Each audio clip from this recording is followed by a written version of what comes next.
to fight this holy Armageddon. When the man come, be no doom. Have pity on those whose chances grow thinner. There's no hiding place. Father of creation, everybody singing. One love, one heart. Let's get together and feel alright. One love, one heart. Give thanks and praise to the Lord, and I will feel alright. Let's get together and feel alright.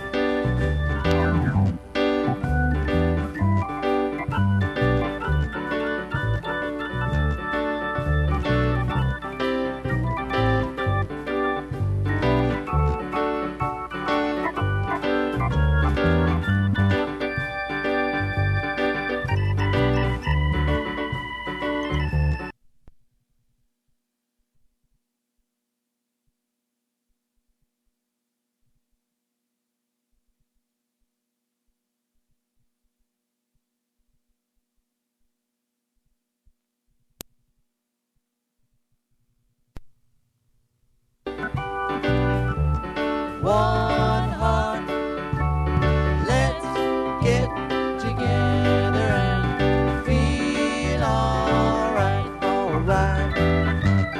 One love, one heart. Give thanks and praise to the Lord, and I will feel alright. Let's get together and feel alright. Feel alright.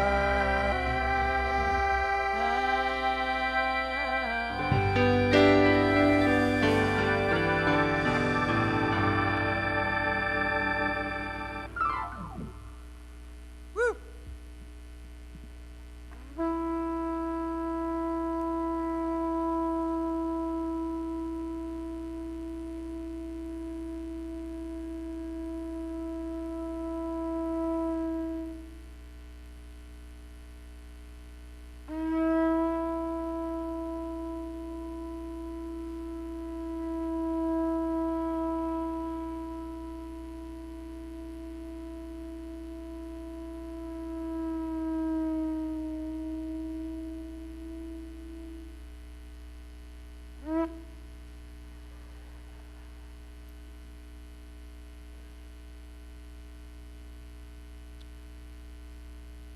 O Lord, how shining and festive is your gift to us. Good morning. My name is Frank Lange. It is my pleasure to welcome you to Sunday service, Golden Gate Center for Spiritual Living. It's Mother's Day. Woohoo! And it's not a mistake that that's on Sunday. God bless the mothers among us. God bless the mothers that bore us, and God bless the mother that bears us. I want to remind you all that we need to turn off our cell phones, but before we do that, call your mom. Call your mom and tell her that you're in a good place. Tell her you're doing a good thing and that you're being good. And tell her thank you. Text her. Text her. There you go. If you don't have a mom, try 800 Afterlife. She's waiting to hear from you. So, boy, we have a great service today. You are going to like the music, I promise. Frank's in a good mood today. Yeah. I honor my mom. Take a moment. Say hello to your neighbors, please. Say hello to 3 people.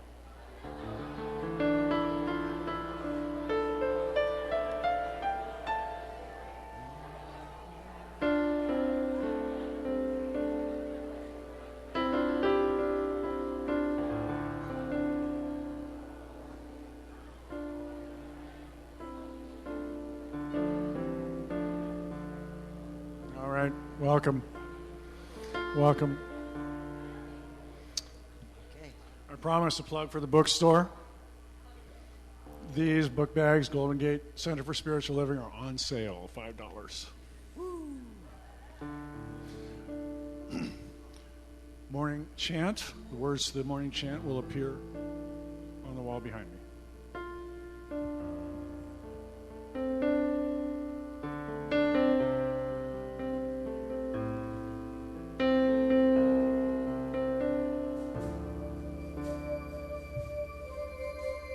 The ocean is the mother of us all. I am in the mother, and the mother is in me. The ocean is the mother of us all. I am in the mother.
Good morning.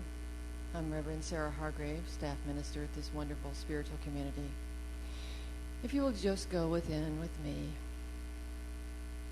remembering that Spirit is truly all there is, everywhere present, and that we are all one with this infinite creative power that brings all into form, that brings birth to everything. And I affirm right now that in this creative power, that we are opening our minds to our own power and giving birth to our experience in greater ways. We give thanks for those who came before us, the Mother Earth that supports us, our mothers, our grandmothers, back into infinity, bringing the formless into form. And I am knowing we open our hearts and minds to the love that is always surrounding us, knowing that that is part of the power of the universe. We are immersed in a healing pool of Spirit's love and support and guidance. So just knowing that is true, we relax into it, give thanks, and wait for wonderful reports and delightful surprises. And so it is. Amen.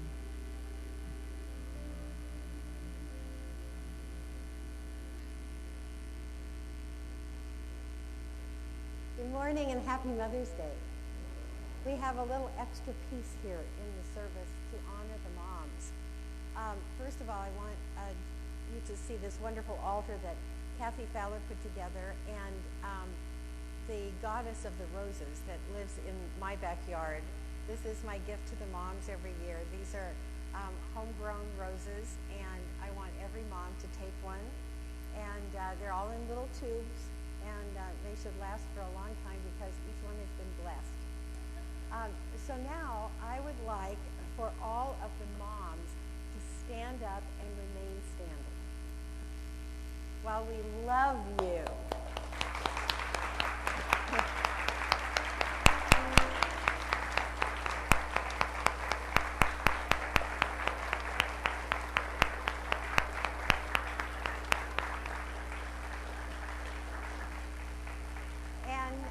Now, don't sit down.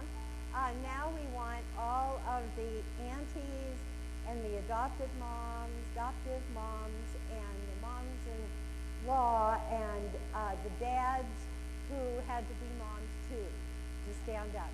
And let's love you.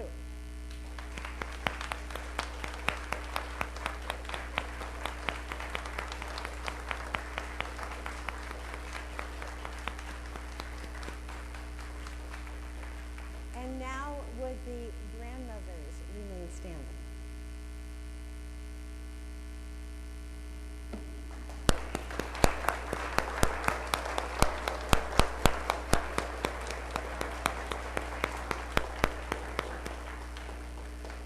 And now would the great-grandmothers remain standing?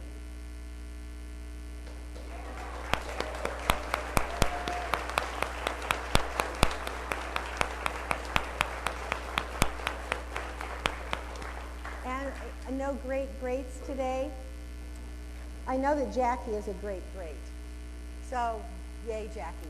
I hope you feel loved by your children and loved by other people's children. I hope you love your own moms. And now I'd like to introduce our wonderful guest artist today, Deborah Del Mastro, along with our wonderful band. So, welcome.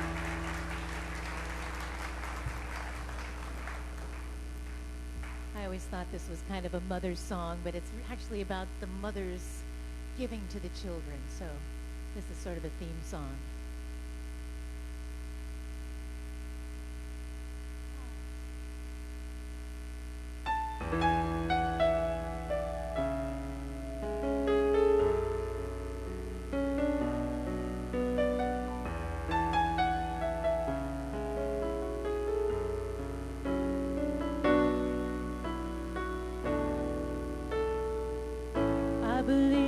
Children are our future. Teach them well and let them lead the way. Show them all the beauty they possess inside. Give them a sense of pride to make it easier. Let the children's laughter remind us how we used searching for a hero. People need someone to look up to. I never found anyone who fulfilled my needs. A lonely place to be, and so I learned to depend on me. I decided long ago never to walk in anyone's shadow.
I believe the children are our teacher. Teach them well and let them lead the way. Show them all the beauty they possess inside. Give them a sense of pride to make it easier. Let the children's laughter remind us how we used to be. I recited long ago, never to walk in anyone's shadow. If I fail, if I succeed, at least I've lived as I believe. No matter what they take from me, they can't take away my dignity, because the greatest love of all is happening to me. I found the greatest love of all inside of me. The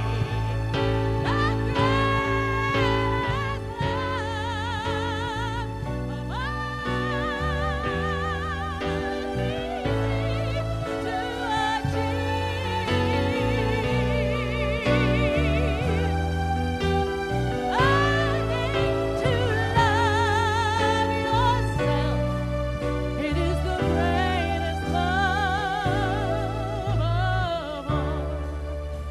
And if by chance that special place that you've been dreaming of leads you to a lonely place, find your strength in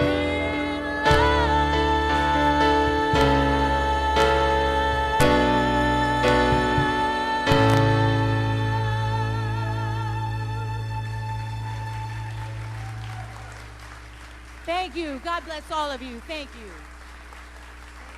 This band, yeah.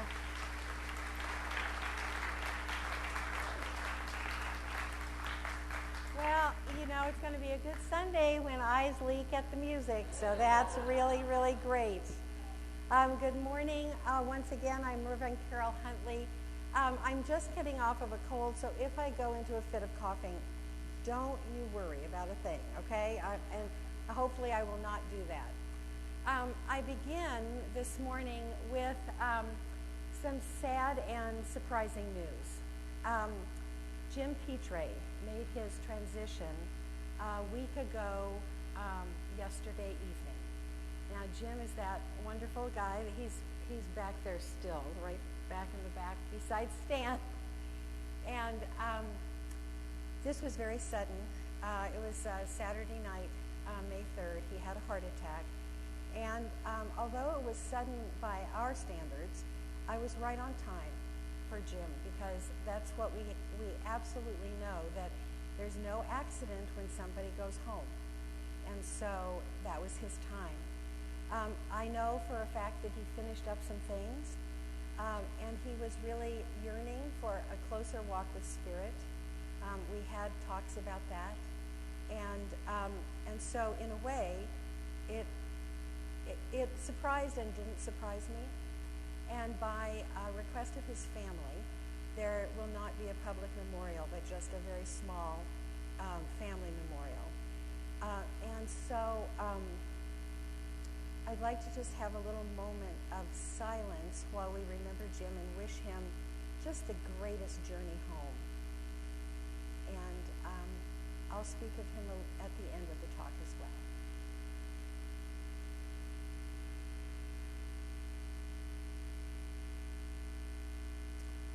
So I know some things about Jim's life, and I think he attained, actually, what we are working on this month, and that is this statement from the What We Believe essay.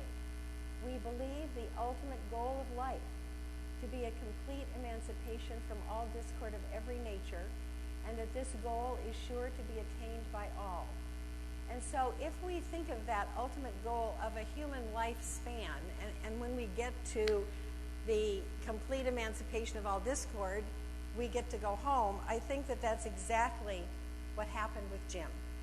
And what a great way shower he is. So if we all did, and of course I don't think we have to die in order to do this.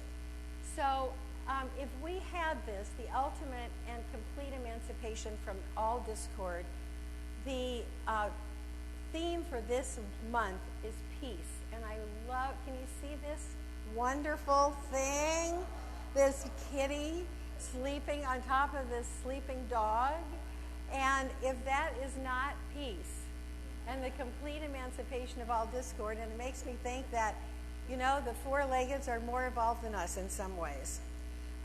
So today's topic is what came to me, actually, when I contemplated the quote about the emancipation of all discord of every nature, and the theme of peace, and the theme of Mother's Day. And the talk title is, Their Path is Their Path.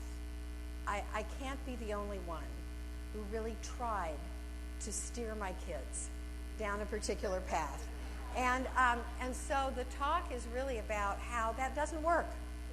You know, and it doesn't work not only for parenting, but it really doesn't work for any of us to control another person's path, because when you think about it, peace really doesn't have any control in it.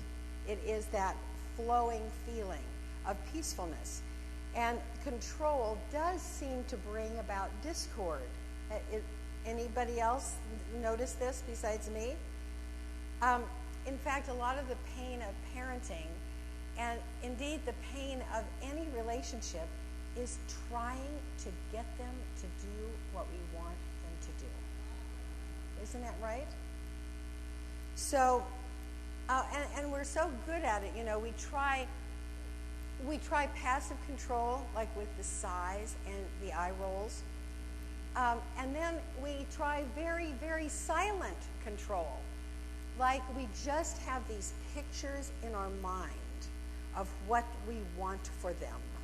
The people that we love, the people that we care about, and we've got that picture in our mind. And even that leads to pain and discord, because their path is their path. We have our path. We have one path, ours, and they have their path. So we try rules, and I don't know about you, but I don't think they work very well. I essentially pared all of the rules in my household down to one, and that was, no, you cannot watch The Simpsons. And I'll talk about that a little bit more, but that was it. That was it. No watching The Simpsons, and otherwise we do it a different way. So the hint about how and why that doesn't work is actually when you look at the evolution of consciousness that happens between the Old Testament and the New Testament. So if you look at the largest perspective of the Judeo-Christian history, the Old Testament is about rules, isn't it? It's about commandments. It's about law. Every time I try to remember how many thousands of rules there actually are in Leviticus, 2,000 something. Maybe I've added a zero. But anyway, lots and lots and lots of rules, which no one could do them all, right? And so then you have to deal with what do you do when you can't follow the rules, and what's the punishment, and what's the guilt, and what's the blame, and all of that. So then what happened in the New Testament, as we moved into the New Testament, Jesus was called the fulfillment of the law. And the way that he fulfilled the law was not by making more rules, but by the only one rule, and that is love. Love your neighbor, love yourself, love your enemy, love God, love everybody. And the idea is that if we truly love with that peaceful, flowing, non-controlling wonder and courage and curiosity, isn't that interesting? And I love it, whatever it is. Then what happens is that we tend to do the right thing. Have you noticed that? If we truly love, then the right actions sort of come about. And that is actually the complete story of the Old Testament and the New Testament. That's it. That if we love, everything will turn out fine. So what that also tells us is that working with the qualities of life, those life-giving qualities, rather than the details or the pictures that we have in our mind, that is the way to go. So instead of saying you can't do this, nor can you do, don't even think about doing this, just love, follow that, and everything will be okay. So that's what I tried to do with my kids. And in fact, the culmination of one of these little stories is coming up right now, which I'm going to share with you. With both of my children, when they were choosing a college, I was already into ritual, and they were very, very compliant. Why not? We only had one rule, and they didn't. Maybe they watched The Simpsons at their friends, but they didn't seem to suffer. I talked to them about the qualities of their experience in college, and for each one, I had them list what it was that they wanted to experience in college, because they were dumbfounded about the choice of where to go to college. They were overwhelmed. So we sat down and we said, what do you want to experience in college? And then I wrote those qualities on big fava beans that we have done many, many rituals with. So I wrote these qualities on the fava beans. And for Michael, we planted the fava beans at UC Irvine when he was there auditioning. He never went back to Irvine, but the fava beans grew. And all of the qualities that he wanted for his college career happened. Same thing with Melanie. When we went around to colleges, she got to that place where she was overwhelmed. She said, I don't know what to choose. I don't know that I can't go here. I'm waitlisted here. I'm accepted here, but I don't want to go there. So we sat down, and this was the actual list. Safety, comfort, relationships, newness. I think that's maturation. Oh my goodness. Inspiration, happiness, fun, and everything else. And so these went into beans that were planted at Whittier College. She never saw Whittier College again, but and she's graduated now, and she got all those things. So that's a little story about how it works so well when you go for the life-giving qualities and place the importance on what is most important, because that's what we really want. We think, when we have a picture of what we really want in our life for ourselves or for someone else, it's not that we want that absolute thing to happen, but the experience that we think we'll probably have should that come to pass. That's what we really want.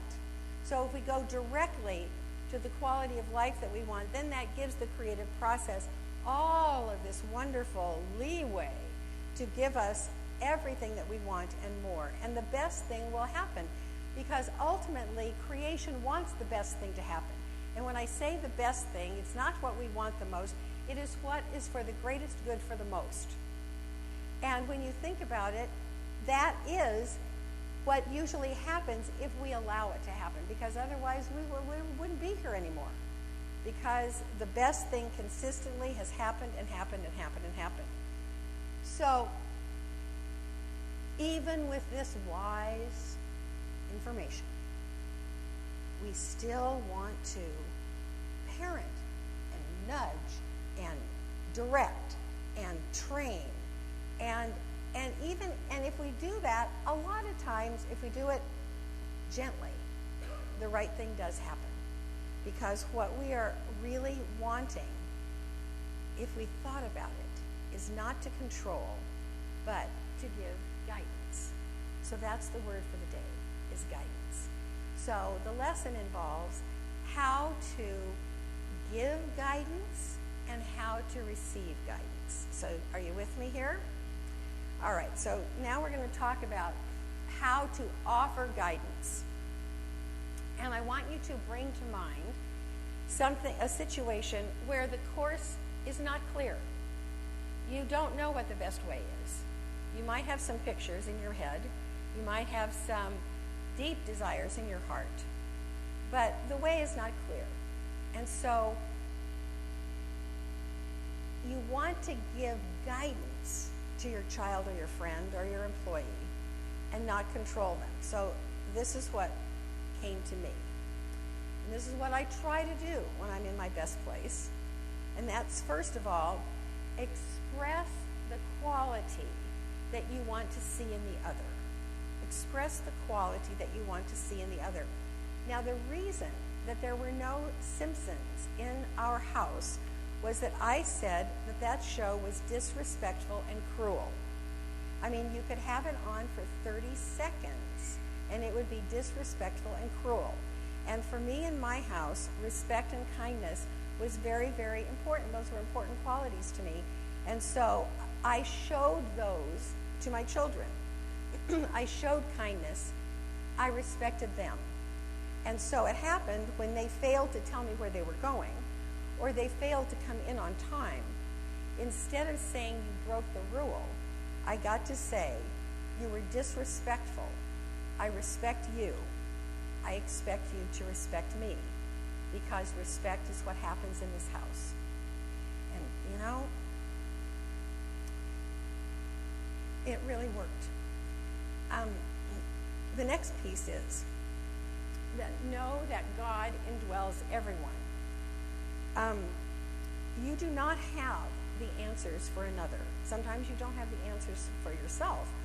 But I certainly don't have the answers for other people. But what I do know is that the wisdom of God is perfectly placed in them. And if they are reminded that the wisdom of God is within them, and that everything they need to know, they will know because the mind of God is operating through them, then they have a greater tendency to not react out of fear or competition or some of those qualities that do not lead to harmony, but to respond with the qualities that do lead to harmony. This is a wonderful little quote from this book called Whole Child, Whole Parent. When we do this, when we see the wisdom of God within them, we are continuously setting free the true good child, rather than tethering our children or ourselves to the faults with cords of guilt or shame or blame. And this works not only for children, but for anybody. So if we continually see each other as divine beings on a divine path with the mind of God operating within them, there's no pushback. Nobody would argue with that and say, you're full of whatever. You know, especially over time, when you say your mind is the mind of God, when they are reminded of that, children or anyone else, they tend to go there. And so what happens is we tend to guide by letting maturity happen, letting nature be the natural way with them, letting it be revealed, whatever wants to be revealed. Then when we have this harmonious place where everybody's in the mind of God and sharing it, we ask this question, what wants to happen here? This question, when the communication is easy and there's no control and no pushback, it's easy to actually verbalize that question, sit down with someone and say, what wants to happen here? Not just what do you want to have happen in your life, or what I want to have happen in your life, but what wants to happen here? Because there is a course that is productive and harmonious. There's a pathway that is loving and balanced. It's not always the easy path, but it's there. And sometimes, if we just say that, if we believe that what wants to happen is the best, then we get over humps. So recently, I've had a couple of conversations with people in the community, one of whom is moving away, a couple of whom are probably moving away, and another one who's done with the team that they have been serving on. And if I said, you know, that really doesn't fit my pictures. I love you. I want you here. I want you serving in that wonderful way that you serve. That wouldn't be the answer to this question. Because what wants to happen in those lives is a path of expansion and new beginnings. And so when I see that, it's easier for me to go through the disappointments of what I don't want to have happen. Since I spoke to you last week, my graduating child that got safety, comfort, inspiration, and everything else has decided that she's going to move to New York City. Now, that does not exactly fit my pictures, but it does hers. And what wants to happen here is an expansive adventure for my daughter. And so I will assist in every way I can for her to make a success of this next step in her life. So when you ask what wants to happen here and you steer it towards the qualities, when you steer it towards, if you ask the question, what wants to happen here, and you have no idea, then you make it a little bit more specific and you say, well, if love wanted to happen here, what might happen? If peace wanted to happen here, what might be a course for us? If expansion or productivity or abundance or beauty wanted to happen here, what would be our course of action that will lead you to something that is peaceful and not controlling and towards the emancipation of discord? Then the last question is, what could we do? What could we do to bring this about? And when you have established this big, big place of the qualities of God, that all of the universe supports the qualities of God coming into being, you have asked what wants to happen here. And you kind of have, like, I know somehow I've got to get Melanie with her stuff from Eugene, Oregon to New York City. So I won't be in the office for a couple of days. But what happens then is in accord with that harmonious flowing. And if you do this over time, you build a non-rule-based life that is always, as Troward says, for expansion and further expression. And that's what our soul wants. That's what everyone's soul wants. And you can create a habit inside yourself of simply encouraging that to happen for everybody. That's what happens in every practitioner session. That's what happens in every class. You are not told what to do. You are told that there is the wisdom of God within you that knows what to do. And then you are assisted in finding that. So that's what we do for giving guidance. Isn't that just like lovely and flowing? And I mean, who could get their back up about that? Nobody. So let's look now at how to receive guidance. Because so much violence is done to ourselves by placing ourselves in the model of rule and punishment that many of us have grown up with. And so if you were in one of those families that had the rules, and if you broke the rules, even if you thought the rules were idiotic, if you broke the rules, then something bad would happen to you. That's internalized. And so that's what you tend to do for yourself. When, if you just opened to guidance, that same divine mind that you're telling everybody else is in there is in here, too. So the first thing here, I love this. this is go to Rumi's field. This is the field, and the quote is, "Out beyond ideas of wrongdoing and right doing, there is a field. I'll meet you there." There's a little bit more to this quote. "When the soul lies down in that grass, the world is too full to talk about." So sometimes this is the greatest piece that we do, is we let go of the blaming, shaming, controlling, rule-based model that we have on the inside, and we say, with a leap of faith, maybe I had it wrong. Maybe the generations before me had it wrong, and there is a field that is beyond wrongdoing and right doing. There is a field of letting. There is a field of allowing. There is a field of harmonious movement. There is a field of peace, and that's where I'm going. And actually, I'll tell you that these steps are the exact steps of the visioning process that we do. I'm just saying them in different words. But when we go into a visioning process, it's not to get something. It's usually not even to think, what am I going to do here?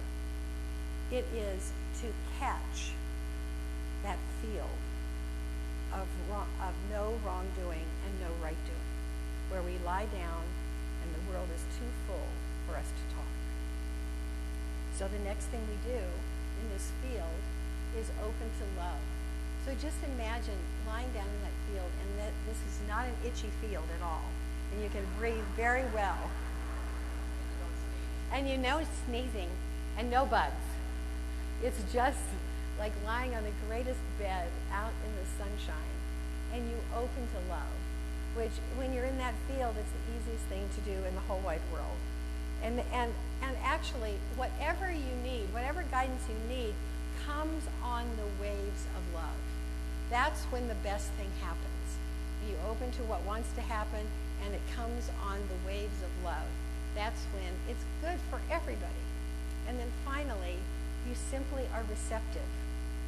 You go to the field, you open to love, and you're receptive.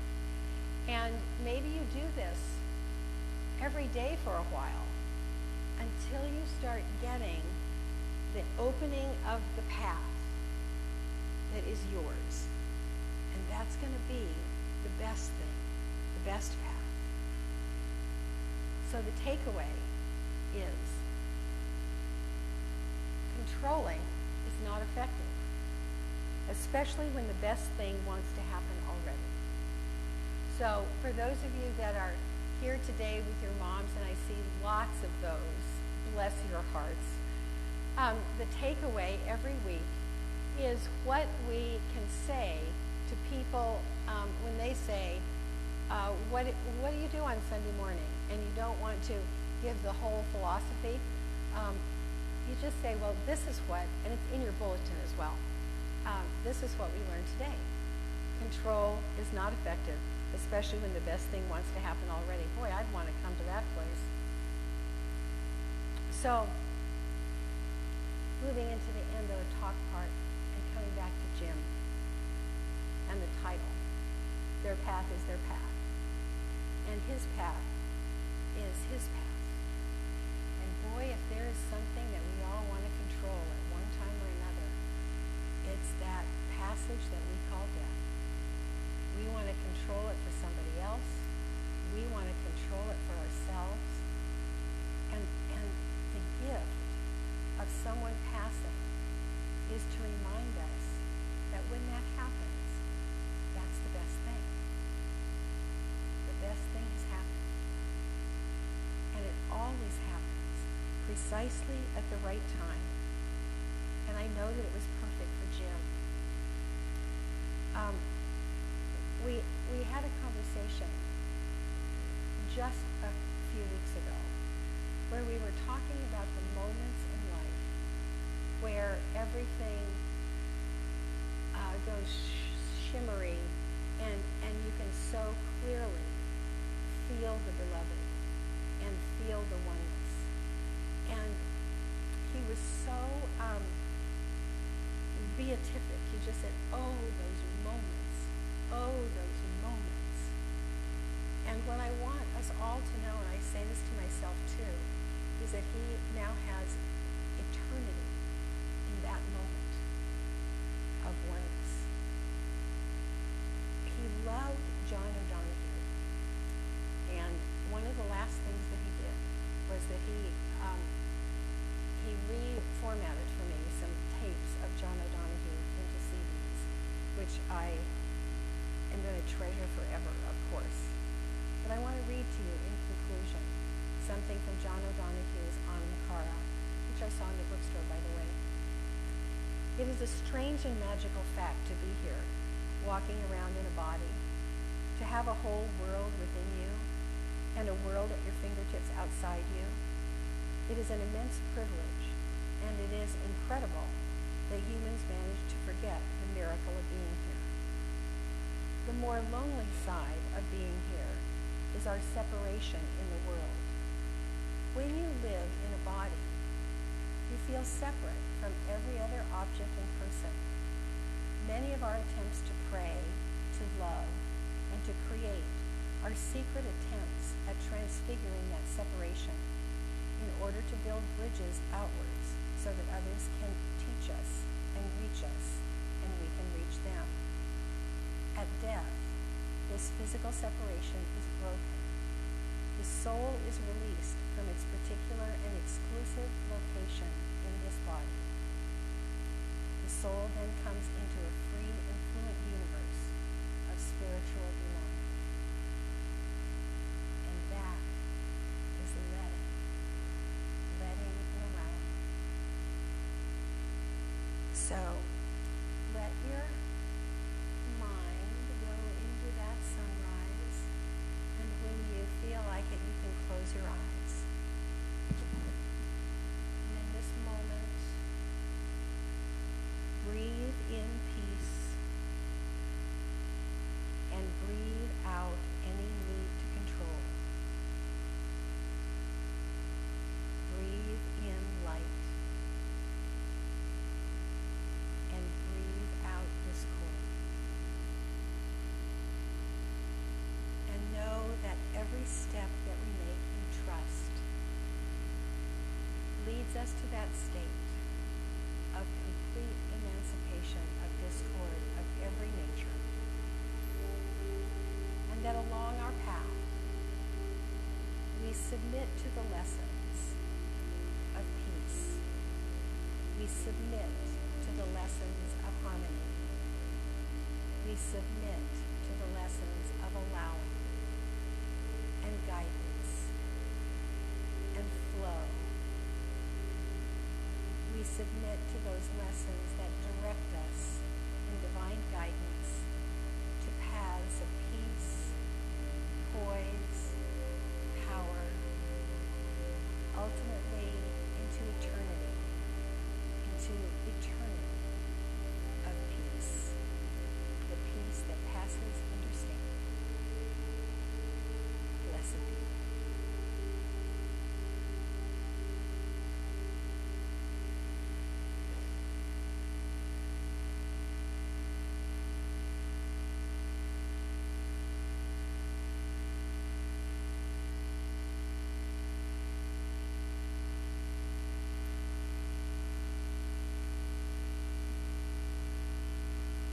I used to sing this to my children as their lullaby song.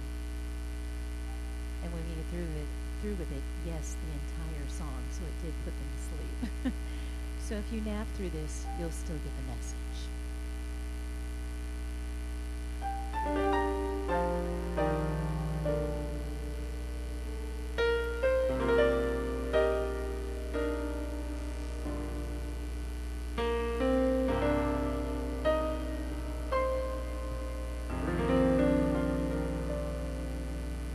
Within my soul,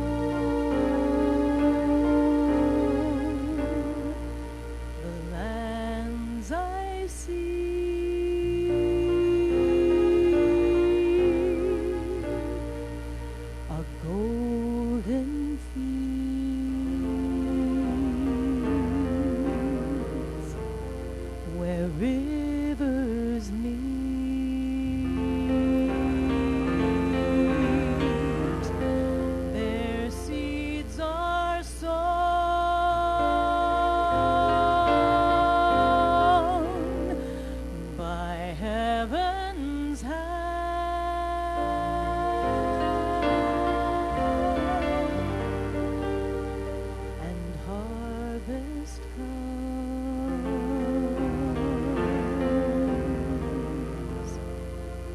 the tender lands.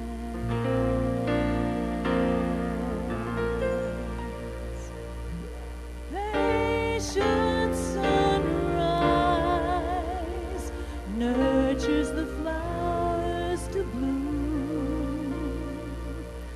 Comfort sweet rain falls like a fresh perfume,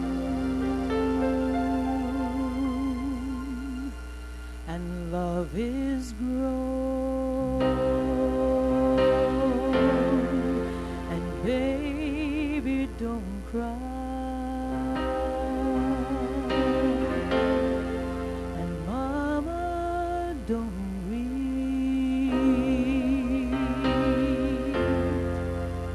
In the tender land,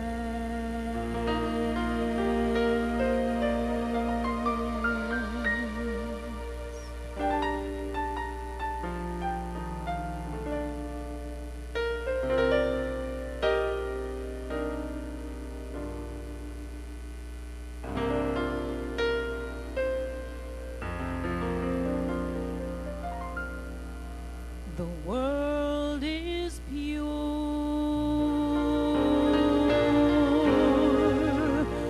where mercy lives.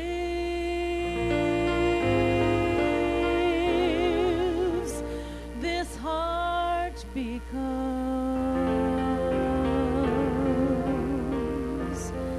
the grace she gives.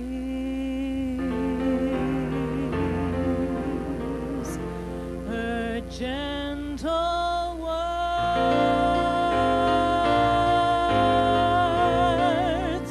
I understand.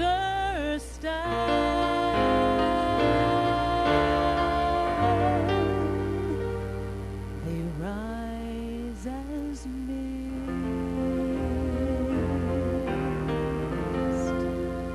in the tender lands.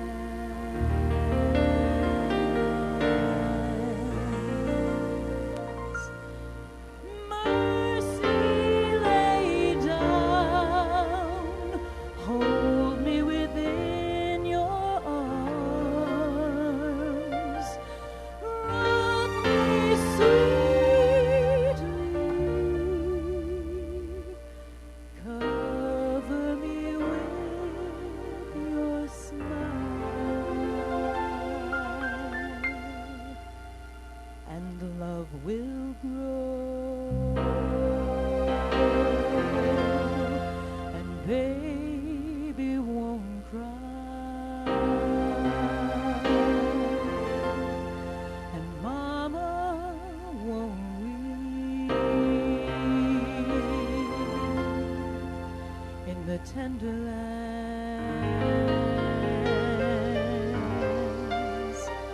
and love will grow, and baby won't cry, and mama won't weep.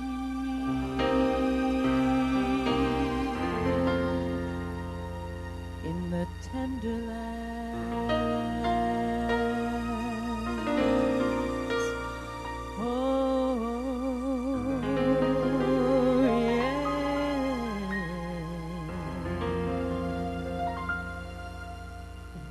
in the tender lands.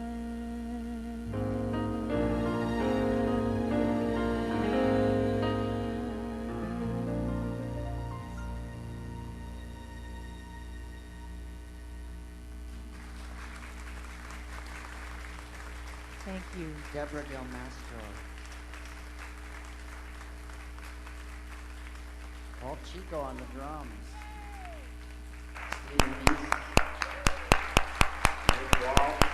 And Bodie. And Bodie, yeah. So I'd like the ushers to come forward now, please, and for us to get ready with our tithes and offerings. And Thank you in advance for your generosity and for supporting this wonderful community. We all give to each other. That's how we stay here. So if you would take your gift in your hands, and if you're so moved to add another 0, that would be fabulous. And just hold it and say this with me. This gift I give is God in action. I now send it forth to bless and to prosper.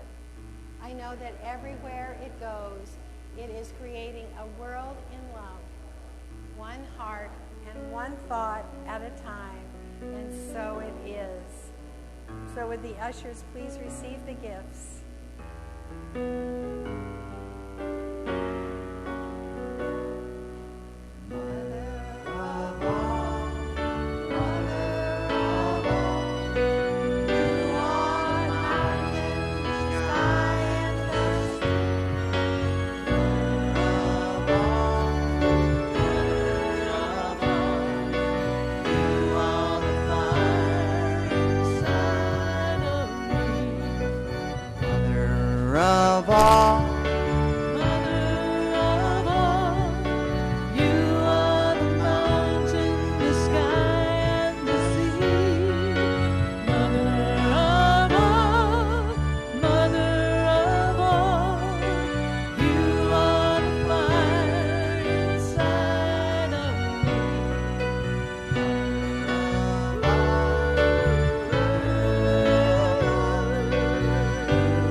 Of supply in the form of money. We bless the gifts of love and compassion. We bless the gifts of service. We bless the gifts of the heart and the gifts of the hands. And so it is. Amen. So this is what's happening in our community and what you can do as you move out into the world. There it is. Gourmets for God. And we have two fabulous guys to tell you about this.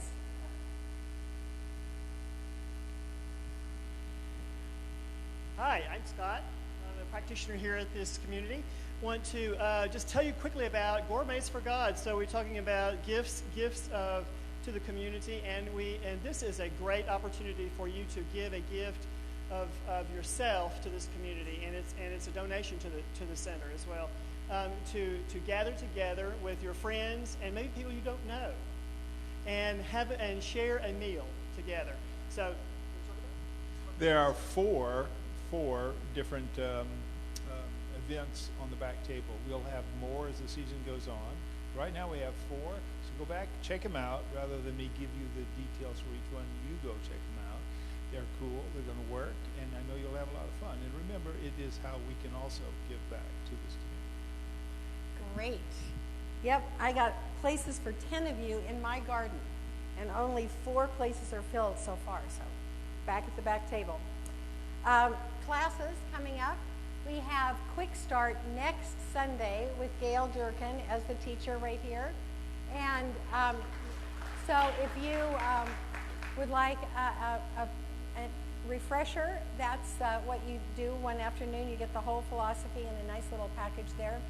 And then Posey is starting a wonderful class on the book This Thing Called You, which is my very favorite book that Ernest Holmes ever wrote. It is so dear. And then Reverend Mary Shelton is teaching a 10-week class for couples. It's called The 7 Principles for Making Marriage Work, because that's actually the title of the book that you use. If you are a committed couple, married or not, same sex or different sex, that is perfectly fine. And she will be here, I believe, next Sunday to tell you about it. But the sign up for that and the other classes is over here at the education table. Geminis are coming up next, birthdays.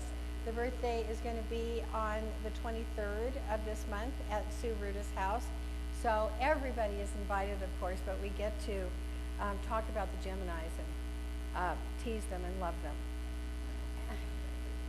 My mom's a Gemini. Okay, well, we love Geminis. I mean, you know, Mary's a Gemini, Lloyd's a Gemini. I'm surrounded by Geminis. I love them all. And so, what? One on each side, that's right. Woman Spirit, the wonderful retreat for women that's happening September 10th to the 14th, as always, begins registration on Mother's Day. We have a special Woman Spirit table in the back, and Sean and Donna will be taking your registrations and answering questions for you and telling you that you really need to be there. You need to be a woman type to go to Woman Spirit, however. Yeah. So before the last announcement, if the practitioners would surround the room, and if the practitioners on the table that are available for prayer service today would come forward, that would be great. And it's very appropriate that the last announcement is about the ordination of our own M. Louise Mann. Reverend M. Louise is going to be taking her vows on May 25th, lifetime vows as a minister of this movement. And Deborah Irwin is at the back table there with a sign-up sheet for volunteer assistance on that day. So that's that. And so now, remembering the message of the morning, I want to just bless you here and say to you, may the peace and harmony of God light your path. May a divine ease fill your heart, and may Spirit guide your way. I invite you now to stand for the affirmation and the closing song.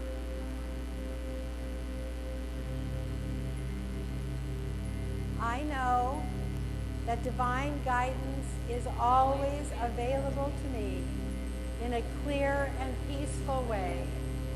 When I offer God's wisdom and guidance to my beloveds, I am gentle, always remembering that God speaks to them as well, and that their path is their own.